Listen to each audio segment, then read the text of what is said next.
good. 100% recording now. Welcome to episode 71 of Auto Off Topic.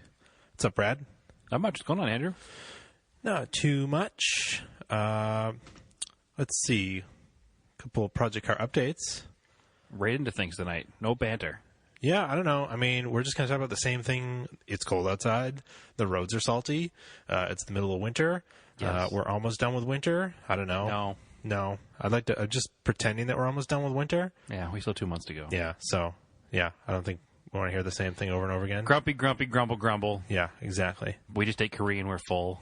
But we did have a nice warm day last Saturday, and we talked about doing So stuff. the second nice warm Saturday in a row, actually, which is bizarre. Oh, and there's supposed to be another one coming up. So Right, and I have a hopefully large project update to fill everybody in on next week. Cool. But what did we do? We pulled the cylinder head off of my Galant. That's right. Which will be confusing to you if you listened to last week when we talked about stripping the block down bare and sending it out, but there are 2 blocks. Yes. So the block that's in the car spun the bearing. That's the twist. There's Yes. 2 blocks. The M. Night Shyamalan style ending to this podcast. It's a dual engine car. There's an Yes. engine in the back. 4-wheel drive, 4-wheel steering, Yeah. 2 engines. Yeah. I remember there was some car entered in the sports car, Ford compact car, ultimate street car. It was a Talon that was the same color as mine, but it was twin engines. Twin engine one, yeah. So people did do that. There was also I remember in one of the grassroots challenges, there was a Pontiac Grand Am with 2 engines in it 2 once. Yeah.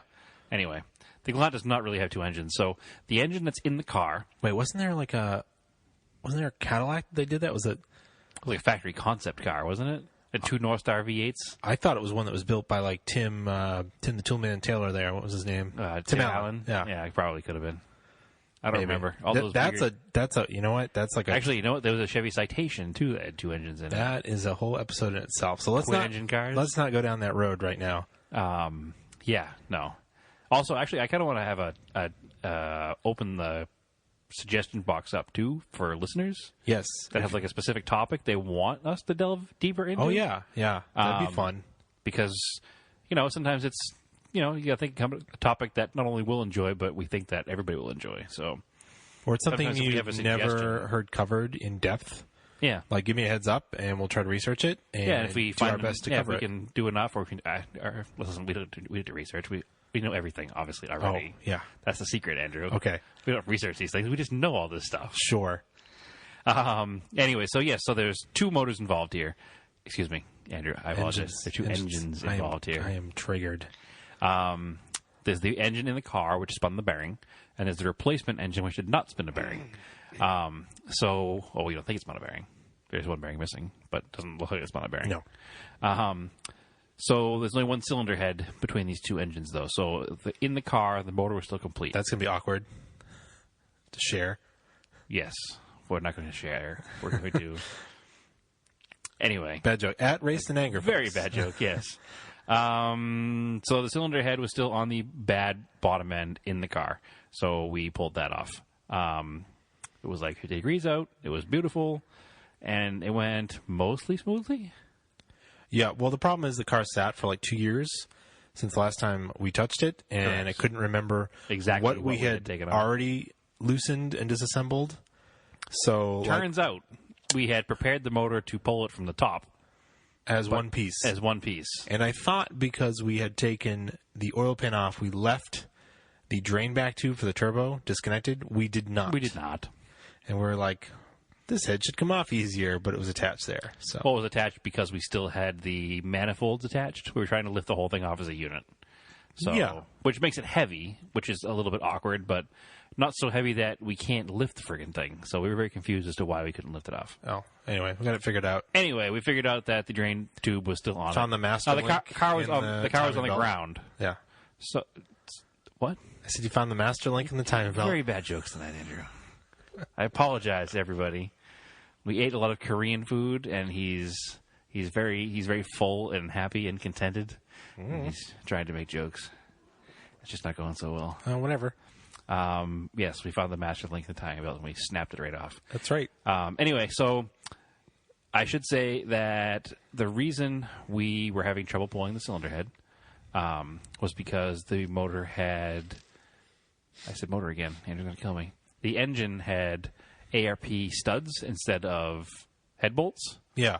So normally, if you have the motor together, when you lift the head off the block, you have to push it a little to the passenger side to clear some brackets that we weren't even thinking about. By like a half an inch. If even that far. Millimeters of clearance are out of the way. But you can't slide the head over at all, so we couldn't lift it straight up. So we had to pull off all the power steering and AC brackets, which it was just... It's something that should have taken 30 minutes. Took us maybe an hour and a half just because we were just being dumb about things. But nonetheless, the head's off the car. Head looks in good shape, but it had some metal shaving material in it from when it spun a bearing. So I wanted to send that out to the machine shop to have it cleaned before reassembling it in the car with the new motor.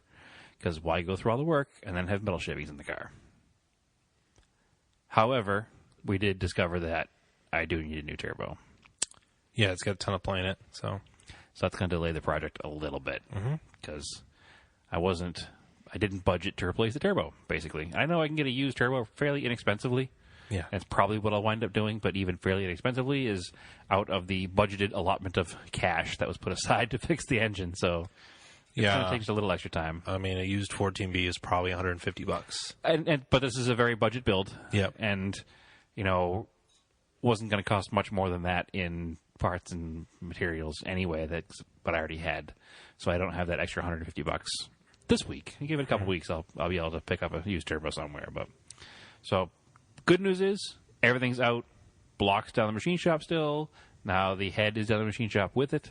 Everything's going to be measured, checked, cleaned, checked for flatness, straightness, and hopefully be good to go. And then we can at least put it together without the turbo for now, and get it ready to just drop in the car. Hopefully next couple of weeks. Yeah. So that's a pretty big project car update, actually. Yeah, that's pretty much it.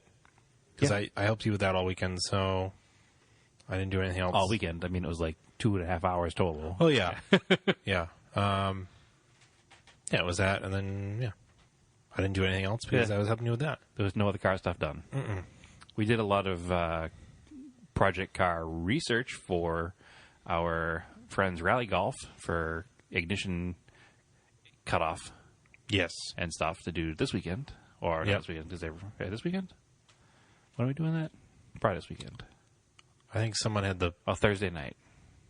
I don't know. Whatever. Someone had a cold or something, so I don't know if they're still around for it. So. Oh, okay. We'll see. Because I don't want to get sick. If not, maybe you can come with my other big news that I have to talk about next week. Okay. Anyway. So no other project car updates? No. Any scale project car updates? Not for me. Have you built anything? I have been, actually. Because my stuff is not set up because we're revamping our hobby room, craft area, home office. So I have it all torn down. I have been, actually. I've been on in not just scale car life, but in real car life. I've been on a super kick of looking at traditional 60s and 50s customs and drag cars of the era. Yep. So I've decided to build a scale model car of an old gasser style drag car. So I've been working on that pretty much every night the past week or so. Cool. So I'll put pictures up once I'm at a point where it looks like something on the Instagram page, more than likely. But no, I've mostly been playing Forza 7. That's true. You do play a lot of Forza 7 lately. We're tending to be the C-class car kings. Yeah. We build some B-class stuff, but the people we enjoy racing with and us enjoy C-class because the cars are fast enough to be entertaining, but slow enough to be, reasonable. Yeah. Plus, they most closely emulate cars we actually own in real life. Except for, the Evo and STIs would be in B-class. Yeah, we don't own those anymore. So that's why I want to build one of those. Yeah, but I have a WRX. True. So, there's that. You can build a C-class WRX in Forza. Maybe. You have a C-class Galant. But that started a D. I did it. Yeah. Anyway, little off topic. But Forza 7 is great if you haven't had a chance to play it yet. I'm sure you have, but if you're a car person that plays video games, you likely have played Forza 7. But yeah, no, C-Class is definitely our jam. Any events? Nothing happened. No cars and coffees. It's been cold. Nope. No car shows. It's been cold. Nope. Nothing big. What are we going to talk about tonight, Andrew? Well, a couple things. The Daytona 24 Hours. Yep. Or the Rolex 24, as it's properly called. Whatever. It will always be the 24 of Daytona in my head. That is going on this weekend. Last year I went to it. Yeah. This year we talked about it, but we didn't quite put it together. Yeah. And then a couple weeks afterwards is the Daytona 500. Which we care a little bit less about, but enough to talk about it. It's pretty cool. I've never been. You've been a bunch of times to that. I've been like twice. I haven't been a bunch of times. All right. Well, that's two more times than I've been. That's true. So it's 100% more times than you have been. that's a 200%. No, it's 100%. Okay. Yeah. Not 200%. I good at math. Yeah. If I had been twice and you had been once, that'd still be. If I had been 3 times and you had been once, that would be 2. I don't know. Whatever. I can't do math either. It's 9:45 at night and recording this. I do math from 8 to 5. So After anyway, that, no maths. I would argue, Brad, the most famous racetrack in the United States is Daytona.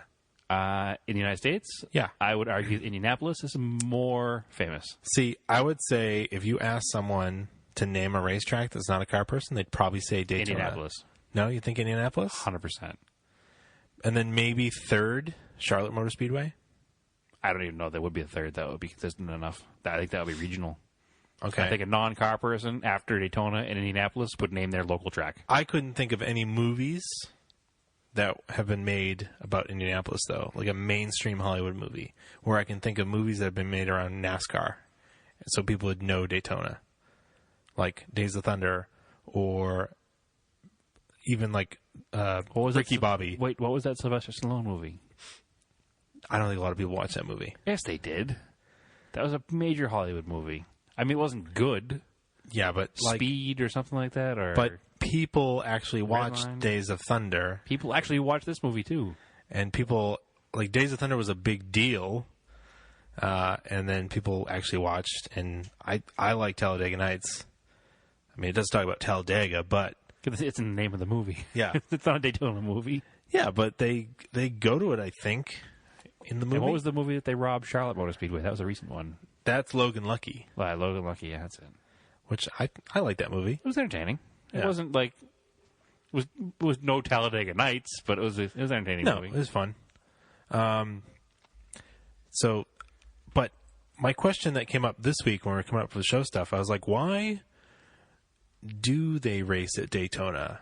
Like, other than the immediately known Driven, that's what the movie was. driven, as opposed to driver driven. Drive. Yeah. Past tense. I mean, it's got 2 whole stars on IMDb. What's like the Rotten Tomatoes? Go find that. 14%. Of critics or people? I don't know. It's just Rotten Tomatoes, 14%. I don't know how it works. There's like a critics rating and then like a people rating. Hold on, I'm clicking on it right now. Now you have me going. Because sometimes movies will have low critic ratings but high audience ratings. Okay, so the critic rating is 14%. Okay. The audience rating is 33%. See, so some people like it. Yeah, 33% of people don't have any taste. Critically not well received. 33% of people I mean, 33% is not well received at all. out of 100. But nonetheless, or is it 200%? No. Yes, it's 33 out of 200, but it's 14 out of 100, just to keep it straight. Okay. But the only thing I'm thinking, I've actually never seen the movie. I have never bothered because it's probably terrible. But now I'm trying to think, because it was made in 2001, and I feel 2001 was the beginning of the split of IRL and IndyCar. Yeah. So I wonder if it was even involved with Oh, you may be totally off Motor base. Speedway or not. I don't even know. Well, all right. As far as terrible racing movies go, that is probably one of the worst. We can't say that. We've never seen it. You could be one of the 33%, Andrew. No, Actually, we are on a podcast. Yeah. That makes us officially critics. Yeah, I'm gonna. So we'd be. I'm gonna definitely say that even that I've never seen the movie, it's a really terrible movie. Strong statement. Strong statement. If you like the movie, write us and tell me why. Okay, so that movie came out in 2001. It was not released on DVD until 2004. That tells you how much desire there was, or how much, what do you call it? Not desire. What's the word I'm looking for? Demand there was for that movie. Yeah, that was pretty low. So anyway. Okay, so yeah, it was IndyCar and kart. Those are the two things, and that is a kart movie. So therefore, Indianapolis was not involved. I can't think of any movie that has to do with the Indy 500 off the top of my head. I'm sure a listener will correct us on that. It might exist. Why don't you look it up while I'm doing this? So I'm trying. So why did Daytona Beach become one of the most important places in American sports car and NASCAR racing? The obvious answer is... Oh, dude.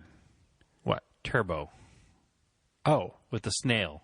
Oh. The cartoon snail. Oh, see, I don't watch kids' movies, The whole really. point of that movie, well, because you don't have a kid. Yeah. The whole point of that movie came out in 2013, which was 4 years ago, so my daughter was 10. Yeah. Actually, that math doesn't check out either, because it's 2018, and 2013 was definitely 5 years ago, so my daughter was 9. So I definitely watched Turbo like 100 times. And the whole point of that movie is Turbo is a snail who, with the help of some plastic model car parts... Pretends to be a race car? Pretends to be a race car, and he's the fastest snail in the world. Okay. And he races Indy 500. All right. So, it's an excellent movie. What's the... Rotten Tomato meter? Hold on. I don't know. It's probably better than it has to be. It's a Pixar movie, right? It's got to be like... No, it's DreamWorks. All right. Well, still. So it's DreamWorks. It's got to be... I'm going to guess. All right. Don't tell me. Okay. All right. Wait. Don't tell me. Oh, wrong show. Critics, 89%. And audience is like 98. You're not correct. No? No, you're not correct. You're off by quite a few numbers. Oh, really? Yeah. Critically acclaimed, 67%. Whoa! And audience score was 65%. Whoa, not good for a kid's movie. It was a good movie, though. Oh, I guess, well, 40% didn't agree with you? I mean, I liked it. 67% agree with you. I liked it. As kids' movies go, it was good. I don't know how percentages work. 200% of people say that you're wrong 77% of the time. All right. Anyway, so going back to your topic. Yeah. Why did Daytona Beach become one of the most important places for American sports car and NASCAR racing? Moonshine? Sort of. Okay. That's a story that I've always heard, obviously, that moonshine runners started racing in this country. There's got to be... Apparently, it's a pretty big myth, but there's got to be some fact in that myth. So I'm sure some of it is true.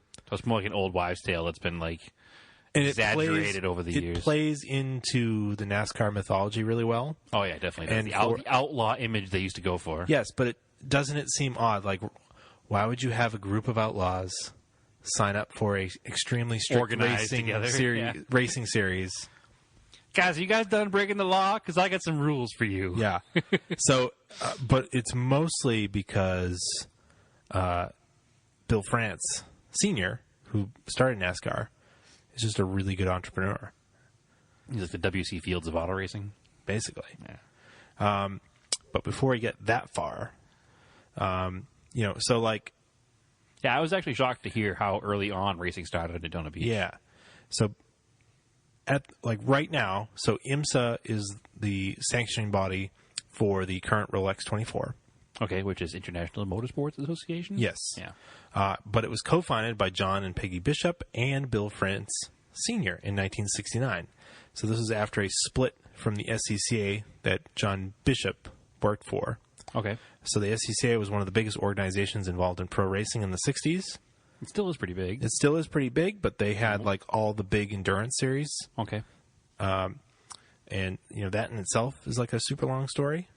So I won't get too deep into that. Maybe for another day. That's enough to have an understanding for the rest of this.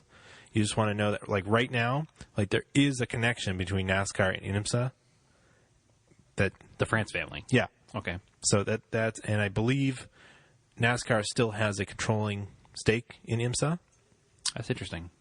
Yeah, it's pretty cool because, well, I'll get there, but let's go back and we'll talk about Daytona Beach. And you're like, why is this little Central Florida? Yeah, this little central mid-coast on the Atlantic side, sleepy town become like a racing mecca. Epicenter. Yeah. And I went to their website. And Whose website? Daytona Beach town. Oh, okay. Yeah, the city. So I looked up the history. So Daytona Beach was founded in 1870 and officially became a city when it was incorporated in 1876. And so most sources agree that it received its name from the founder, Mathis D. Day, a business tycoon from Mansfield, Ohio. He purchased 3,200 acres. It's a lot of acres. In the fall of 1870 for the sum of $1,200.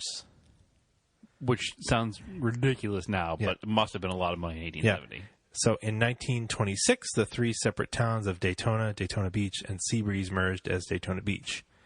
So, man, like, what does $1,200 get you to today?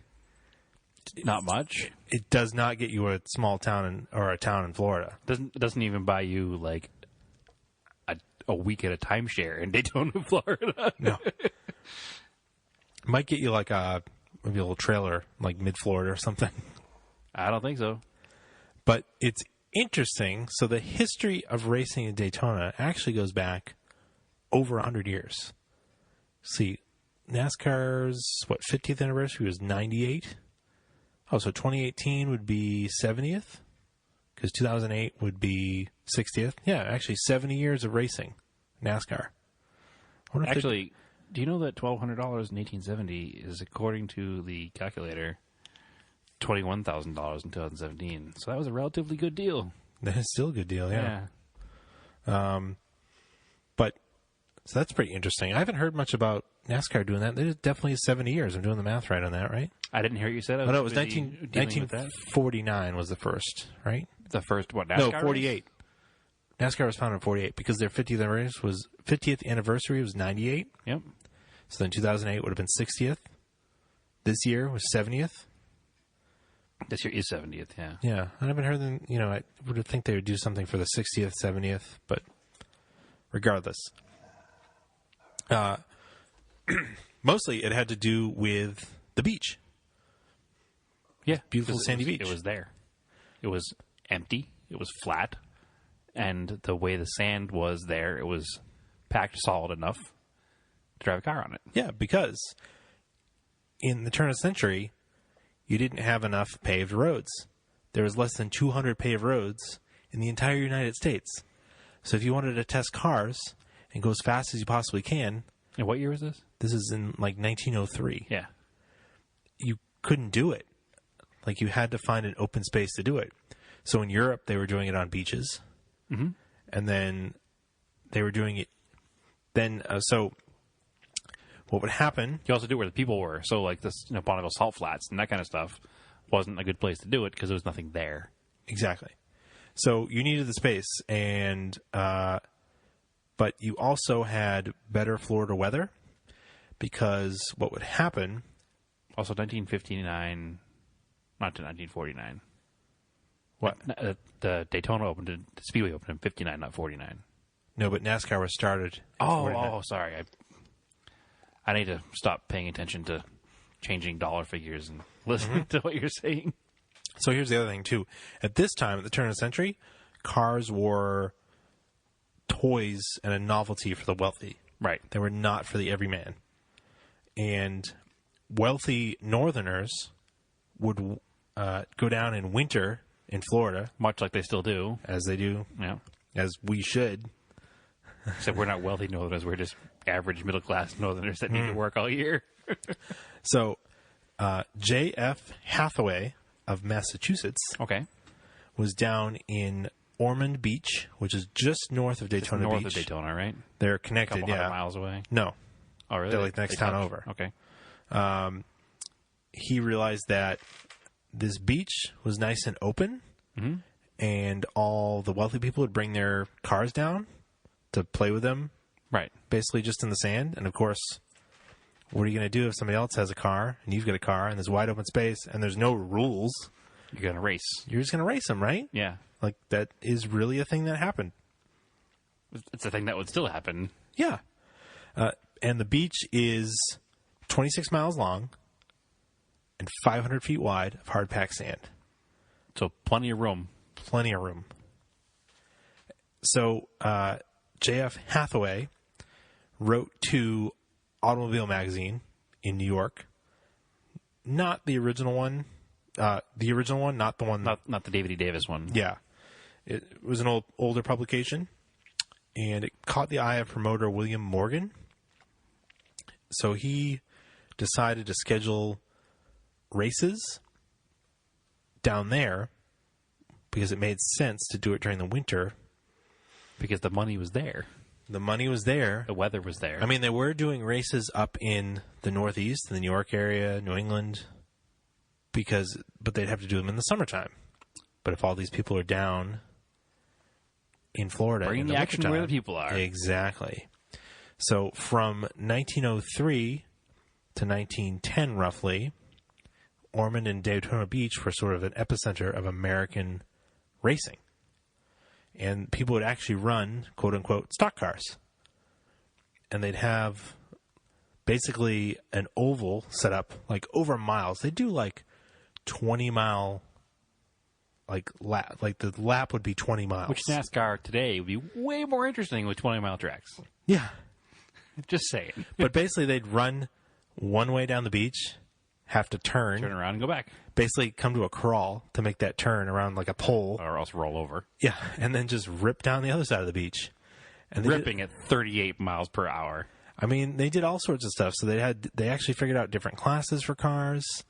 They use sizes and they use engine displacement, whether it was modified, stock. Yeah. They'd have ones for touring cars where they'd actually put 4 people in the car. That's awesome.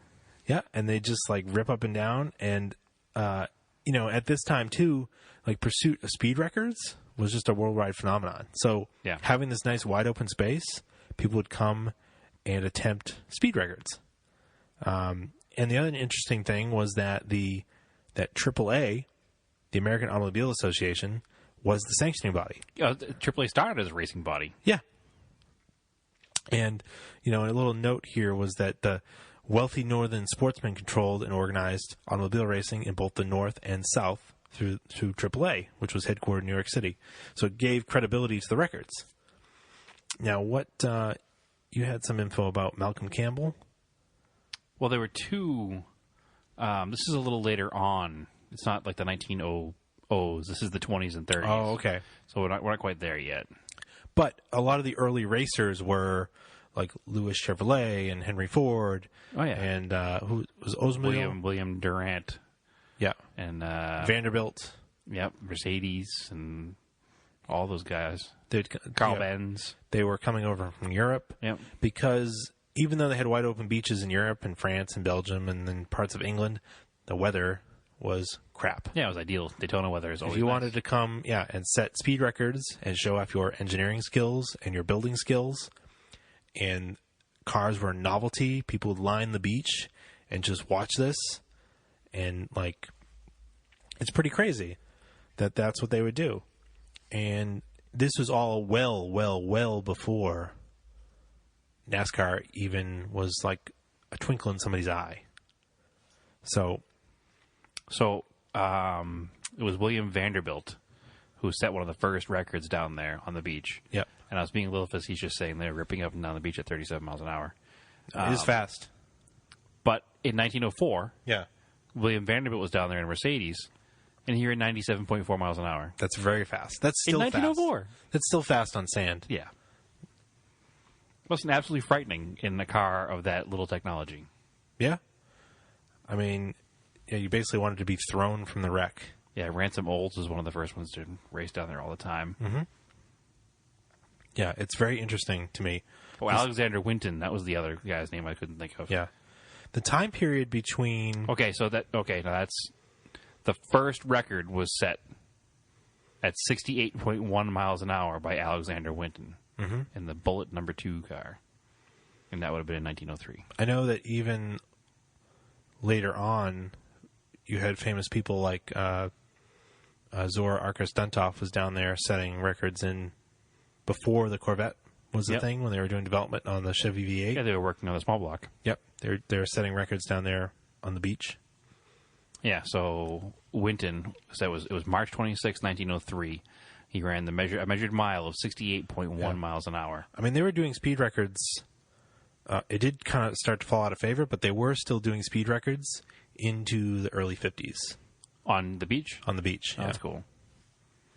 But the cool thing about Winton, if you know early automotive history, he was the first car salesman. He was the first. He's credited as the first person to sell a gasoline-powered, horseless carriage to a private individual. So he was big in the early days of cars. But he was always battling with ransom olds. So they were bitter friends and rivals at selling cars and racing cars. So that's kind of a cool history that they always, that whole comment about, the first race being when the second car was built thing kind of reigns true. It was those two guys just trying to sell more cars and race faster cars with each other. Mm-hmm. But yeah, I can't imagine running that fast, those kinds of speeds on those cars when you're literally just sitting on a plank of wood. There's nothing to it. There's no helmets or anything. Just you, an engine, a plank of wood, and a couple axles. Mm-hmm. Definitely. I mean, it's pretty crazy. I mean, even when you get into it kind of fell out of favor to race on the beach after. So this is pre-World War I. So World War I comes around and obviously focuses on World War I. And then afterwards, they're back to land speed records. And then, even in... Now you're into the 30s when you have... You're into the 20s. Sorry. So you get Malcolm Campbell and Henry Seagrave. The two that competed back and forth for a while there on Daytona and everywhere as far as land speed records go. But they were the two of the highest ones because you had Henry Seagrave was the first to break 200 miles an hour. Yeah.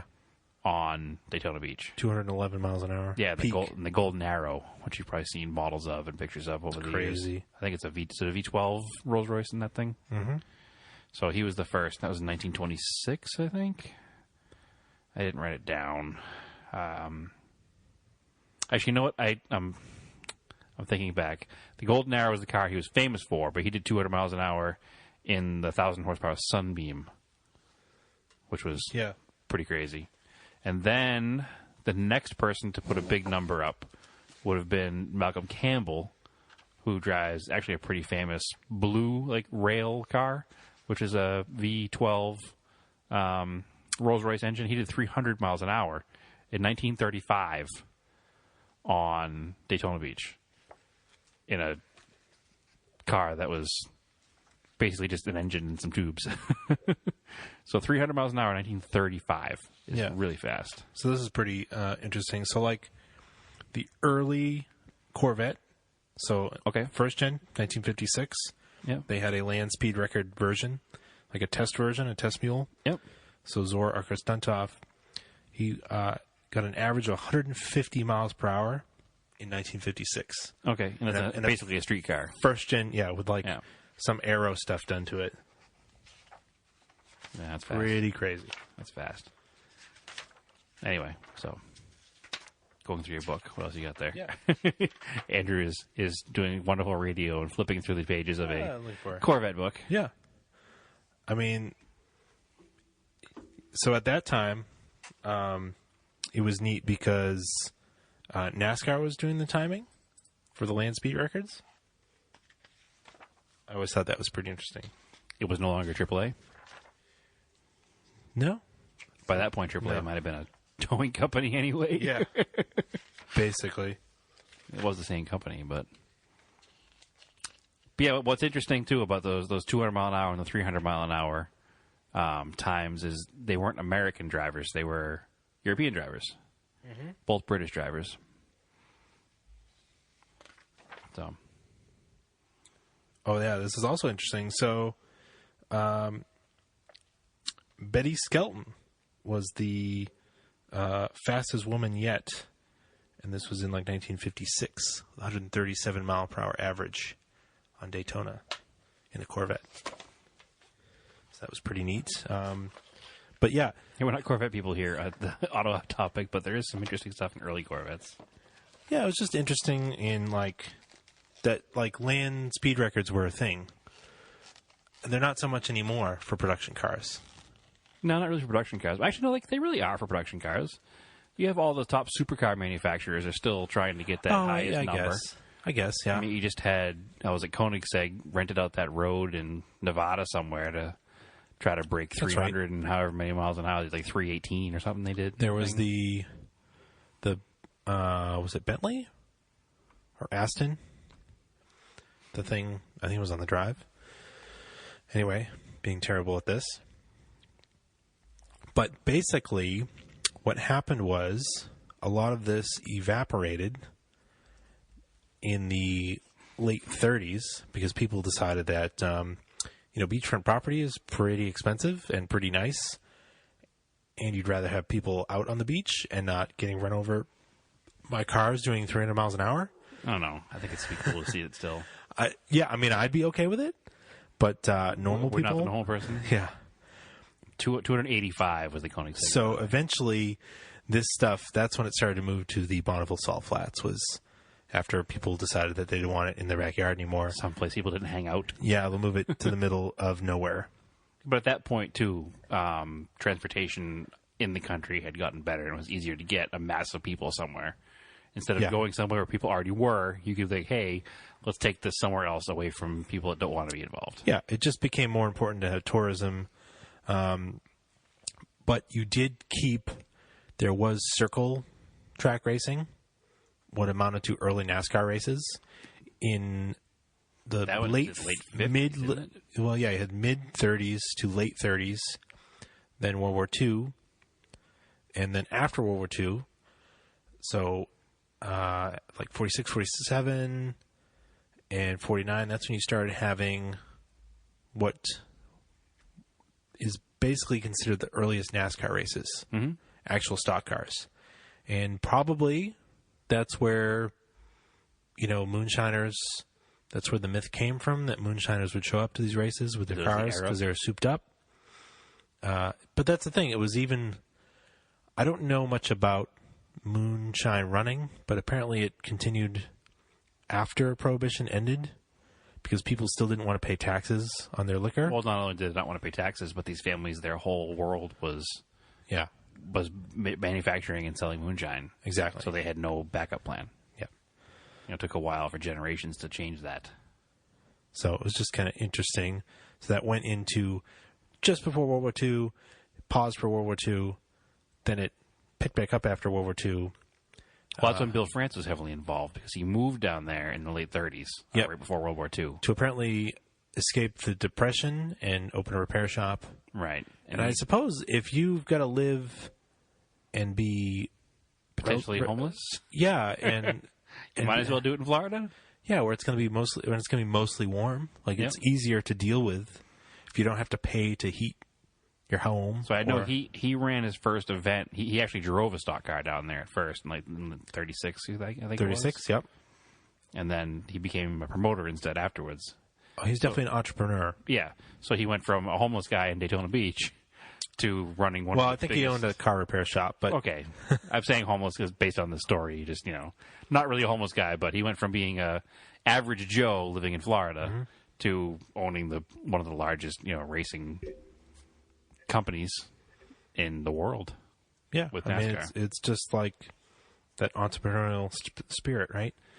But I found an interesting quote from Bill France in an old Sports Illustrated.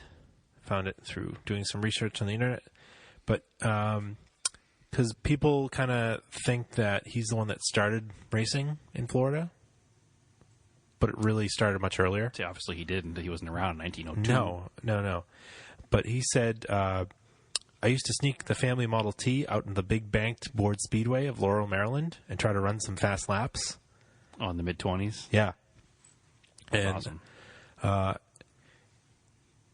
Then he goes on to say, I first became interested in motor racing back in the board track speedway days. I was only at 3 of them: Altoona, Pennsylvania; Atlantic City, New Jersey; and Laurel, Maryland. I knew of a board speedway just north of Miami, but I never got to see it because a hurricane destroyed it before I got down there. So that's another interesting thing is like board tracks, which are called motodromes because they originally started for like motorcycles. Yeah, they were velodromes. Well, velodromes for bicycles. And then motordromes. A motodrome is for a motorcycle. Yeah, motorized. And then they just basically just got bigger because they didn't have the technology to build pavement. Yeah, paved, banked tracks, which is like kind of nightmarish. Like, you imagine driving. Yeah, it's like basically going on the back porch of your house, but it's at an angle, and you're going to drive your car around it. Right. And if you crash and you break it, you splinter yourself to death. Oh, you just fly off. Yeah. Like if you go too high to the banking, there's no cement wall. You just fly off. Yeah. And whatever. And I believe by whatever you mean die a horrible fiery death. Yeah, probably. Yeah, maybe. Maybe you're lucky and you get thrown and you land in a tree and don't hit the ground. Yeah, maybe. Yeah, it's crazy. Just utterly insane. But I always and that's the other thing that's like a whole nother thing we should look into is board track racing because there's so many board tracks. They were a lot local here too, actually. Yeah. We could actually go to, and this is a little, super local information, but there used to be a speedway in Groveland, near where I live. Yeah. And every year they have the Groveland reunion. Yeah. And they have a bunch of old timers get together and share pictures and there was one here in West Peabody. Trade stories about it. But they have the reunion every year in Groveland. So, anyway. So, of course, as time went on, the enterprising Bill France formed NASCAR in 1949. That's where I get wrong with the years. Yeah. But I think I even wrote that wrong. It should be 1948. Yeah. Sorry, I typed it wrong. So where are we here? The other thing, so the track was NASCAR was started in 1948. Correct. But the Daytona track wasn't completed till 1958. So that entire time, they did do circle track races on the beach. On the beach still, yeah. Mm-hmm. It was getting hotter and hotter every year, though, because much like any place you do racing now, there's neighborhood lobbies and stuff are trying to get things stopped. Yeah. But people, because there had been racing in that part of Florida for almost 50 years at that point, yeah, people did appreciate it, and there was a value in it. Some people. So he was able to build a racetrack right next to the municipal airport. Yeah, not too far from the beach, actually. That's the thing. So from the upper levels, you can see the beach. Mm-hmm. Like you're probably like a mile and a half from the beach. But it was probably like swampland at the time. More than likely. Most of Central Florida is. And nobody wanted it. And that's the crazy thing about Daytona is where the track is. Unlike every other track I've ever been to that's in the middle of nowhere, it's in the middle of a city. Yeah. And it's kind of cool like that. Yep. Yeah, you like walk outside the track and like there's a strip mall across the street and go to like your restaurant. Yeah. No, I went to Outback last year for like dinner. Right. I walked. I will go to Outback when I'm in Florida because to me Outback is a local chain when you're in Florida. That's true. A Florida original, just like NASCAR. Yeah. So the track was built. Actually, it was finished in late '58, and it was ready by February '59 for the first Daytona 500. Yes. And who won the first Daytona 500? The first Daytona 500. Oh, I don't know. You do not know. No, but it's a 2.5 mile track, but it's actually a tri-oval, which is interesting. It's not a full oval, which I'm not sure why they went with a tri-oval. Maybe it's better for passing, but basically it was designed and similar to the way motordromes are designed, so you could have people and stands and they could see the entire race. Okay. Because I think what people realized that, in Europe, they got accustomed to road racing, but here people really like sporting events where they sit in a stadium in the United States. You can see it all from one place. Yeah, so that was the idea of Daytona. You could see the entire track. Well, plus at that point, Indy had already been there for a while too. Exactly. So the oval track was just what we're used to in the States. Mm-hmm. Anyway, you never answered the question of who won the first. I don't know. Oh, I thought you were looking it up. No, I already knew the answer. Because my hero growing up was Richard Petty. He won the first one? He did not. His father, Lee Petty, did. Oh. Yeah. There's a little twist there. So I knew that from my experience of being a giant NASCAR fan in the 80s and being a huge Richard Petty fan. Yeah. So there's a 31-degree banking, which is pretty intense. It is pretty intense, actually. Yeah. And then what we know of today, which I was surprised, the 3.5-mile road course that uses part of the oval track was completed in 1959 as well. Oh, same year. So early, Wasn't it for motorcycle racing, though, at first? I didn't see anything about that. But early on, I was very surprised that they had the forethought to build a road course. In the center, yeah. So that was pretty interesting. So what was the first endurance race there? First endurance race wasn't until 1962. There were some other smaller races. It was called the Daytona Continental. Yep, which actually the first Daytona Continental was won by who? Dan Gurney. Who we talked about last week. Yeah, interesting, right? Yeah, and Lotus, I think. Yep. And then in 1964, they lengthened the race to 1,200 miles. 1,240 miles. The Continental? Yeah, it was like 1,000 before. And it amounted roughly to half the distance of the 24 hours of Le Mans.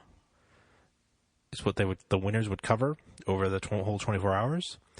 And it was expanded to 1,240 miles. Yeah. Which is double 1,000 kilometers, which they used to run at Nürburgring, Spa, and Monza. Yeah. So it was also similar in length to the 12 hours of Sebring.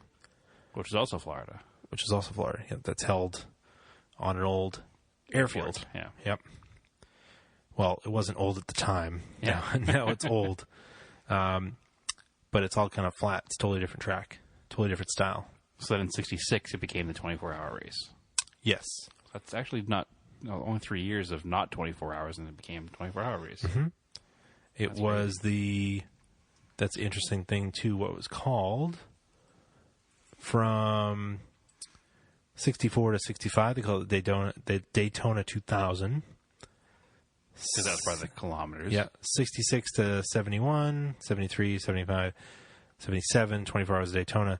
The reason why they don't list 72 or 74 is because the race was canceled in 72 for the oil crisis. Embargo. And then 74 was shortened to 6 hours. For the same reason? For the same reason. Interesting. Then 78 through 83, I didn't realize it was called the 24-hour Pepsi Challenge. I don't think I'd want to take a 24-hour Pepsi challenge. Just drink Pepsi for 24 hours. That's a pretty terrible name. Ugh. And 84 to 91 was the Sunbank 24 at Daytona. Well, I mean, I guess a 24-hour Pepsi challenge wouldn't be too bad, because if it's in the true spirit of the race, you'd have 3 people on your team taking turns. And you'd mostly be drinking Coca-Cola? Why? I don't know. Take the Pepsi challenge. Oh, that's right, too. You got to figure out which one's Pepsi. Yeah. That's right, too. So you'd be drinking a lot of Coca-Cola and RC Cola. Yeah. And whatever local store brand. That's right, Jeff. I forgot the true origins of the Pepsi challenge. Mm-hmm. And then, of course, in 92, it's now the Rolex 24, as we know it. Which it's been ever since. Yeah. And the winner gets a Rolex watch. Right. Amongst a lot of other things. Yeah. Most wins, Hurley Haywood. Mostly in Porsches, obviously. Porsche is the number one winning car. In most sports car racing, let's be honest. Yeah. But it's also interesting because there are, like, the other thing with that is it's like, as far as Porsches sold, it's something crazy. Like, I'm just kind of making up the numbers, but it's like, half Porsches are sold in, like, Europe, right? Then, like, 45 or 35% are sold in, like, Southern California. And then the other 15% are sold in Florida, or some kind of split of the 50% is between Southern California and Southern Florida. Well, and the big Porsche dealer in Southern California has fielded a team at Le Mans forever, Brumos. At the Rolex. Yeah. At the 24-hour Daytona. Yeah. So Brumos Porsche is one of the... It's like those are the two epicenters of Porsche ownership, is like Southern Florida and Southern California. Well, it's weather.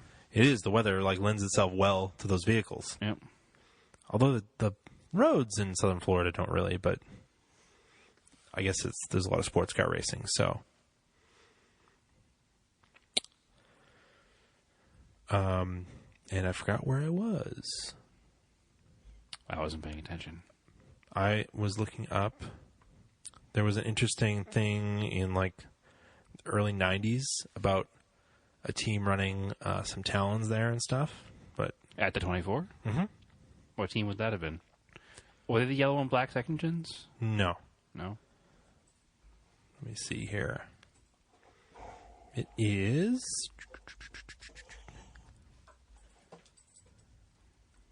Dead Air. No. Dead Air.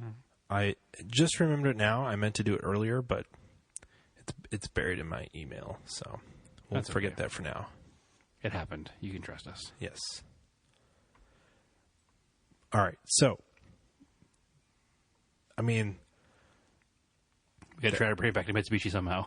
yeah, I know, but it's like that's basically brings us to today, and that's why we race, or I don't race, but that's why.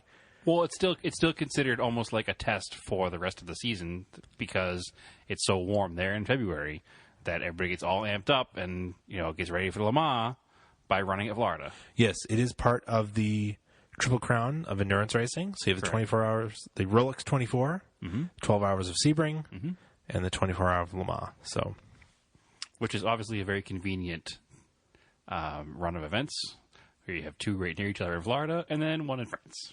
yeah.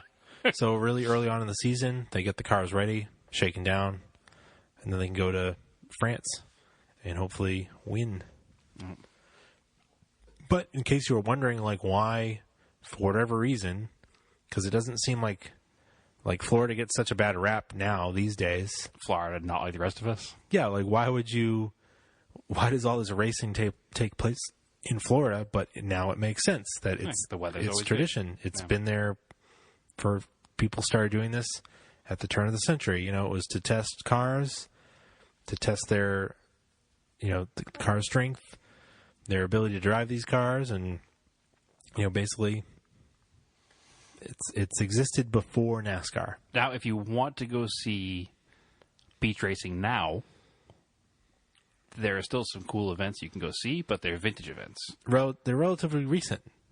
The one in the United States is, but there's been one in Europe at the Pendine Sands in England forever. Yeah.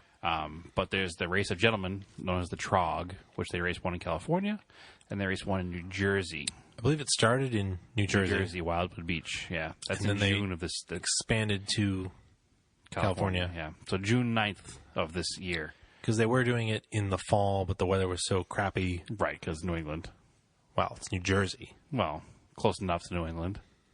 Yeah. But anyway, so that's in June of this year. June 9th is when it starts. And it's all, I think it's I don't know what year it is, but they're all open fendered. I thought it was like pre-30 or something. Yeah, maybe 33 or 34. Yeah. I don't.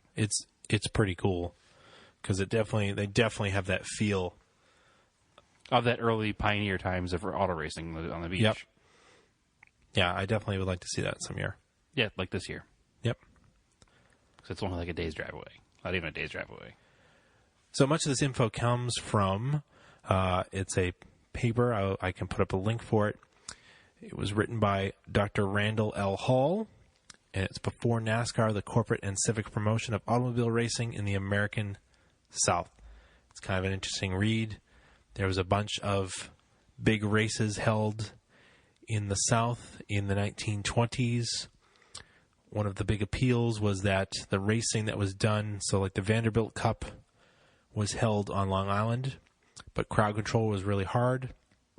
The governor of New York didn't want to loan like National Guardsmen or whatever they had troops to control the crowds, but down in Savannah, Georgia, they were willing to do it for this Vanderbilt Cup.